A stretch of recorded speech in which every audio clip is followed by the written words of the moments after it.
J'ai appris que la flamme olympique allait passer à Angers le 28 mai. Alors j'ai appelé. Oui, je veux courir 200 mètres avec la flamme. Je la prendrai au niveau de l'arboretum, c'est là où j'habite. J'ai entendu rire au téléphone. Mais bien sûr, monsieur. Est-ce que vous êtes sportif? Bon, bah là j'ai raccroché. J'aurais dû lui dire que je vais en vélo à Radio G toutes les 2 semaines. Mais bon, pas sûr que ça suffise. Le sport, c'est comme la méditation.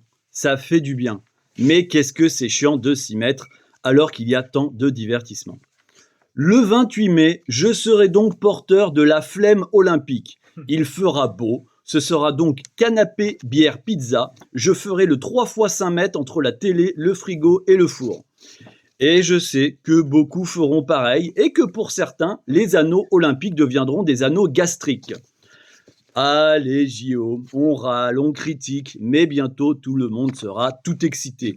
C'est comme la technologie. Ça fait peur, ça change nos habitudes, on la critique, et le jour où ça sort, on craque. Et après, ça devient comme du crack, on s'y plonge avec allégresse. Alors, il y a le côté moral de l'événement avec les écolos. Oui, ça va polluer, gna gna gna gna gna. Déjà, on peut souligner qu'aucune piste de ski n'a été construite à Paris, hein, alors qu'il y avait largement la place en rasant le bois de Vincennes. En 2021, les organisateurs avaient de l'humour en disant que les JO auraient une contribution positive pour le climat. Ah, c'est mignon. En 2024, oui, bon, en fait, on sera autour de 2 millions de tonnes de CO2 en plus émis dans l'atmosphère. Un bon gros rail de gaz dans le pif de la planète.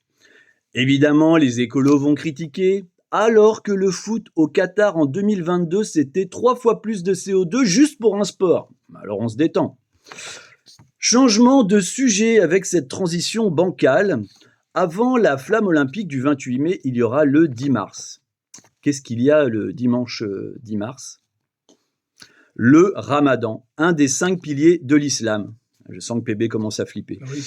J'ai été à Paris où j'ai vu beaucoup de messages de soutien au peuple palestinien dans le métro, la rue, un peu partout.